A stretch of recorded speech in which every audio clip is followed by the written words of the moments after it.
asking you to do something a little strange. I want you to look at your own hand. Just hold it up right now, yeah? Exactly. Just hold it up and look at it. You see skin, maybe a few lines, the color of your tone.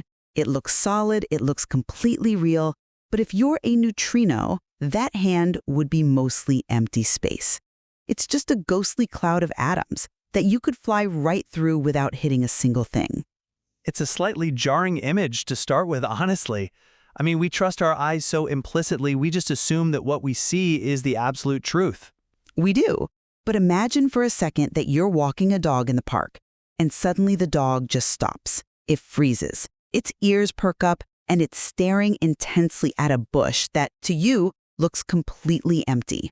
Right, because it hears something. Exactly. The dog hears a high-pitched whistle that your human ears physically cannot pick up. Or maybe it smells the history of a squirrel that ran up that exact tree 20 minutes ago, a scent that is entirely invisible to you. So in that moment, standing there on the grass, who is actually closer to reality? Is it you or the dog? It's a very humbling thought. Biologists actually have a word for this. It's called Umwelt. It basically refers to the specific self-centered sensory world that every organism lives in. We walk around inside this little human sensory bubble, and we just assume our bubble is the whole universe. But really, we're looking at the world through a very, very tiny keyhole. We are, and we accept that our biological senses have limits, right? We can't see ultraviolet light like a bee can. We can't navigate by magnetic fields like a pigeon. But today, we want to ask a question that is, frankly, moving out of science fiction and right into our daily lives. What if we have built something, artificial intelligence, that just doesn't have those limits? Right, and to be clear, this isn't a conversation about robots taking our jobs or, the economics of automation. It is a quieter and perhaps much deeper question about the actual nature of truth. What if AI isn't just a fancy tool we use to write emails? What if it is an observer that sees the world more clearly, more honestly, and with higher fidelity than we ever could? It's an unsettling idea, but it's totally fascinating. For my part in this debate, I tend to believe that reality is fundamentally about the human experience. It's the feelings, the context, the messy business of being alive. Without that, there is no reality that matters. And I take the opposite view. I suspect that humans often wear these thick blinders made of emotion, fatigue, and just strict biological limits. I think it's very possible that AI might be able to remove those blinders and show us the raw, unfiltered machinery of the universe. So let's settle in. We're going to wonder together, does the machine understand our reality better than we do? I'd actually like to start by challenging the way we usually define understanding. Usually when we say we understand something, we mean we have processed it through our human brain. But I want to argue that our biology actually gets in the way of truth. We are evolved for survival, not for accuracy. That's a bold claim. You think our basic survival instincts make us see things falsely?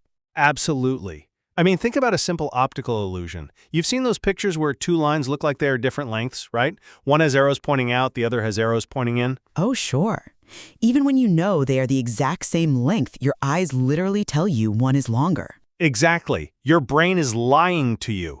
It is prioritizing a quick shortcut over the geometric truth. It's trying to help you judge distance quickly in a three-dimensional world, so it actively distorts the two-dimensional image. Now apply that same mechanism to everything. We get tired, we get hungry, we get emotional. Hangry is a real thing. Right. If you are in a bad mood, a totally neutral comment from a friend might sound like a harsh insult.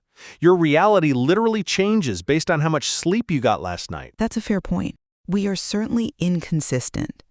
Our internal state definitely colors our external world. Right. But an AI is like a super microscope. It looks at the data without getting tired. It doesn't have a bad day. It doesn't get jealous or insecure. It sees the patterns we miss because we are just too busy being human. If reality is the sum of what actually exists, the atoms, the light waves, the facts, then AI sees that reality with a clarity we simply cannot match. I see why you think that, and the logic is sound. But let me give you a different perspective. I think you might be confusing accuracy with reality. You can have a perfectly accurate map, but the map is not the territory. To me, understanding reality requires actually being in it. Okay, go on. Let's take a meal. Think about a grandmother's famous chocolate cake.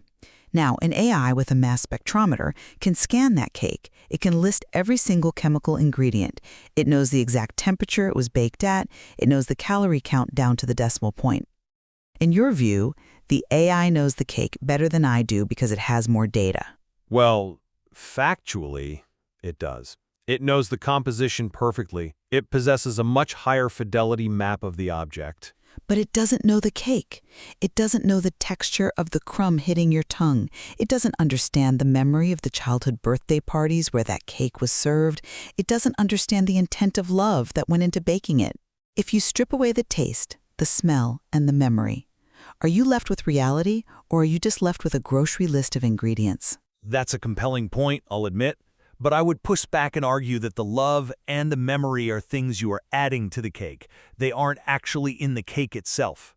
The AI sees the object as it physically exists in the universe. You see the object wrapped in a human story. But isn't the story part of our reality? Isn't the human experience the lens through which reality actually matters? It's part of the human experience, certainly. But is it the truth, or is it just a comforting layer we paint over the cold world to make it more palatable? And this actually brings me to a concept I want to discuss: the invisible world. The invisible world? What do you mean by that? Well, we have to admit that there is a massive amount of reality that humans physically cannot perceive. We are completely blind to it. We mentioned the dog whistle earlier, but it goes so much deeper than just sound. You mean things like radiation or microscopic germs, things like that? Exactly.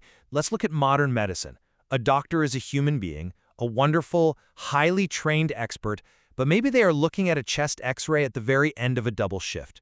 Their eyes are straining. They might easily miss a tiny, faint shadow on a lung because it just blends in with the noise of the image. We are fallible, it's true. Even the absolute best expert in the world has a bad day. Now show that exact same x-ray to an AI.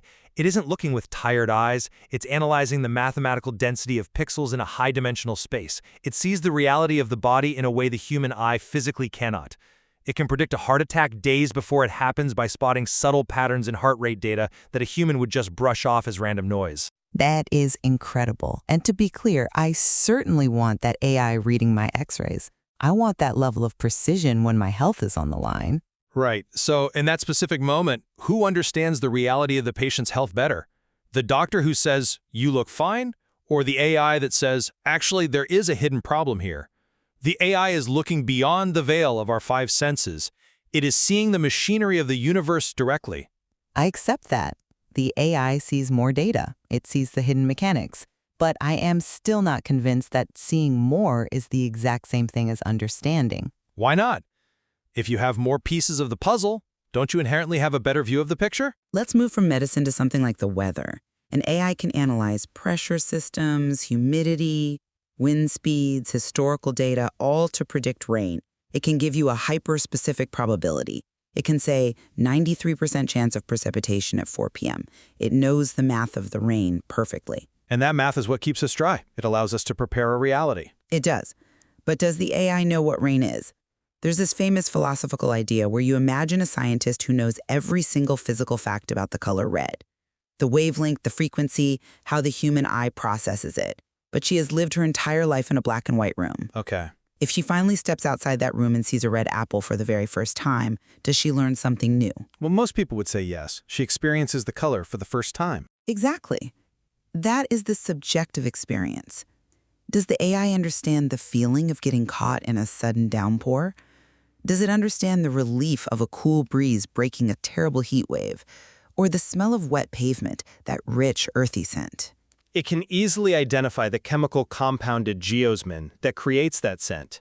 It can analyze the exact molecular release mechanism when the water droplet hits the dry soil. But identifying the chemical compound is not the same thing as smelling the rain. See, I think facts are just the skeleton of reality. They are just the bones. But the meat of reality, the stuff that actually matters, is how those facts affect living things. A world of pure facts, with absolutely no one to feel them, just feels empty to me. It's like a massive library with no readers. It's a simulation with no user. I understand that reliance on feeling. It's very human to center our own experience as the ultimate metric. But I really want to push back on the idea that feelings help us understand reality. In fact, I'd argue that emotions act like a thick fog. They actively hide the truth from us. A fog? I tend to think of emotions as the light that illuminates things. They tell us what is actually important in a sea of data.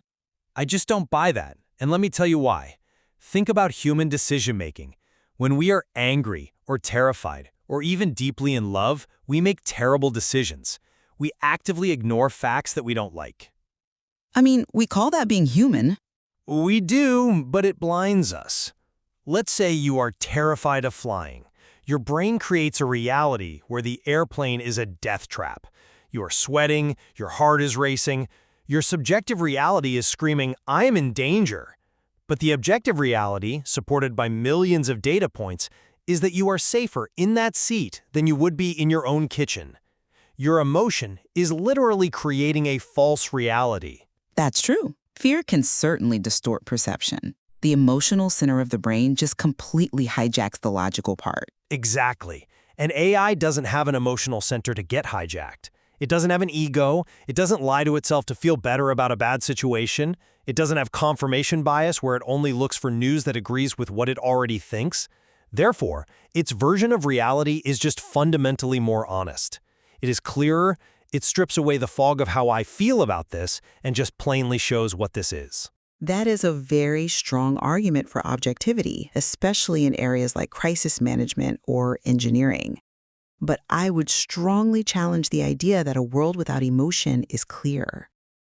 I think if you strip away emotion, you lose context entirely. And without context, you lose meaning. And isn't meaning a fundamental part of reality? Can you give me an example where emotion clarifies a situation rather than obscures it? Sure. Imagine an AI watching two people arguing in a park. It can hear the words perfectly. It can measure the decibel volume of their voices. It can analyze their fast body language and logically conclude this is a conflict, these two people are enemies, there is a high probability of violence. Based on the data points, the volume, the speed of speech, the erratic gestures, that would be a completely logical, sound conclusion. But a human watching from the next bench over might see something else entirely. They might see that underneath all the shouting, there is deep concern. Maybe it's a parent yelling at a teenager who just carelessly ran into a busy street. A human can instantly sense the history between them, the deep love that exists underneath all that noise. You think the AI misses the subtext because it can't feel the empathy? I think it misses the core truth of the event. The conflict is just the surface symptom. The love is the actual reality driving the entire situation. If you remove the emotion, you aren't seeing the situation clearly. You are actually seeing less. You are just seeing the symptoms, not the cause. Emotion isn't a distraction. It is a fundamental layer of our reality. It's the engine. That is a beautiful way to put it. The idea that invisible emotions are as causally real as visible atoms. I'm not sure I fully agree that it makes the observation truer in a scientific sense, but I definitely see the value in it. However, let's zoom out a bit. We've talked about individuals, the doctor, the parent in the park. What about the really big picture, the sheer complexity of the modern world? Mike, what kind of complexity? Like global traffic patterns, or the economy, or the global ecosystem. These are incredibly complex, chaotic systems. When a human sits in a traffic jam, what is their reality in that moment? Mostly frustration. Boredom. Seeing an endless sea of red brake lights and just thinking, I'm going to be late. Exactly. Your reality becomes this incredibly narrow tube of frustration. You see the one car in front of you, you blame that specific driver, you ask why are they driving so slow, you drastically simplify the narrative just to cope with the stress of the situation. It's definitely hard to think about the civil engineering of the whole city when you're just stuck at a long red light. But an AI connected to the city grid sees something totally different. It sees the flow of tens of thousands of cars as a single fluid organism. It understands that a traffic light blinked 3 seconds too long 4 miles away, which caused a subtle ripple effect of braking that reached your specific street 20 minutes later. So it sees the true cause. It sees the fluid dynamics of the whole thing. It sees the system. Humans are notoriously bad at handling vast complexity. We deeply need simple stories. We say traffic is bad today because of bad drivers. We say the economy is down because of one specific politician. We constantly look for single-point causality. AI can actually handle the chaos. It doesn't need to simplify. It can hold a million variables in its mind at once. It understands the actual why of the traffic jam, while we are just stuck suffering in the what. That's very true. We are natural storytellers. We try to make sense of a chaotic world by creating a narrative. And sometimes that narrative is just a convenient fiction we invent to make the world feel manageable. Right. And in a way, the AI respects the complexity of reality much more than we do, because it doesn't try to dumb it down into a neat little fable. It accepts the sheer chaos exactly as it is. I accept that AI handles data complexity far better than we do. It sees the whole web while we just see the spider. But I think there is a flip side to that complexity. There is a deep value to human intuition. There is a value to meaning that raw data just cannot capture. But isn't intuition usually just rapid pattern recognition that our conscious brains can't explain yet? It's just subconscious data processing. Maybe, but think about a great artist, or even just going back to a parent. A parent often knows something is wrong with their child before the child says a single word, and long before there are any measurable medical symptoms, before the fever even spikes.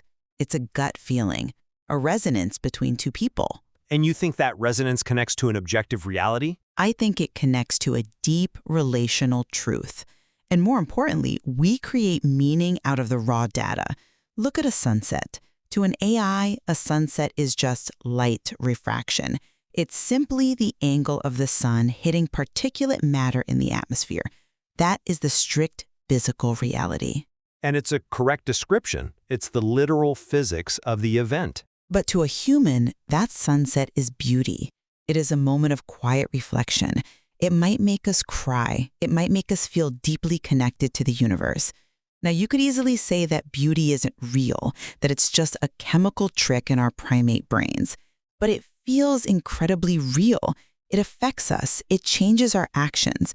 If AI cannot grasp the simple concept of beauty, is it really seeing the whole picture of reality? That is kind of the ultimate philosophical puzzle, isn't it? If a tree falls in the forest and an AI records the sound waves with perfect fidelity, but no human is there to hear it, was it a sad event? The AI would simply say, sadness is not a variable in this acoustic equation. Exactly. The data exists, perfectly preserved, but the significance does not. But I must admit, listening to you and really considering the limitations of our own biology, the blinders, the fatigue, the emotional bias, perhaps there is a middle ground here. Maybe we shouldn't view AI as a competitor for truth, but rather as a prosthetic. A prosthetic. I like that framing. Like a pair of very powerful glasses. If I have naturally bad eyesight, the world looks blurry to me. That is my authentic, subjective reality. If I put on glasses, suddenly I see the sharp edges, I see the individual leaves on the trees. The glasses fix my bad eyesight. Maybe humans naturally have bad eyesight when it comes to logic or probability or seeing the long-term consequences of our actions. Maybe AI just helps us see the complex things we couldn't see on our own. I really like that. It doesn't replace our eyes, it just helps them focus. And I would add that while humans are certainly fallible, we miss things, we get confused, we get overly emotional, the viewer matters just as much as the view itself. You mean the universe essentially needs an audience? It's this mind, a human heart, to look at those facts and say, this matters. We absolutely need the cold, hard clarity of AI to show us what is really there. We need it to help cure diseases, to solve city traffic, to untangle the climate crisis. But we need the human heart to decide what to actually do with that information, to provide the ethical framework and the overarching purpose. Exactly. We need the partnership. The map is not the territory, as we said, but a much better map helps us navigate the territory with a lot more grace. It seems we have arrived at a pretty solid synthesis. We shouldn't be afraid that AI understands reality better than us. We should probably be relieved. We should be relieved that something can finally handle the heavy lifting of the data, the invisible world, those incredibly complex systems that normally just break our brains. Yes, it frees us up to do what we are naturally best at, feeling, connecting, and finding meaning in it all. We don't have to carry the burden of understanding the entire universe in our 3-pound brains alone anymore. So perhaps the best way to understand reality isn't human versus AI. It's human plus AI, a sort of centaur intelligence. I think that's a wonderful place to land. It's quite comforting to think that we have a capable partner in this observation of the universe. And it's good to be reminded that even if we can't see the ultraviolet light on the flower like the bee does, the flower is still beautiful to us. As we wrap up this debate here in the Curious Room, we want to leave you with a thought to carry into your day. Does it really matter if an AI knows the perfect mathematics of the universe if there is no one there to enjoy the beauty of it? Or on the flip side, are we blind to a deeper truth that only the machine can clearly see? The next time you look around your room or just out the window, take a second to really wonder, how much of what you see is real? And how much is just what your eyes and your heart allow you to see? It's a big question, but a very good one to sit with. Thank you for joining us for the debate. We hope this conversation added a little wonder to your day. Until next time, goodbye. Take care.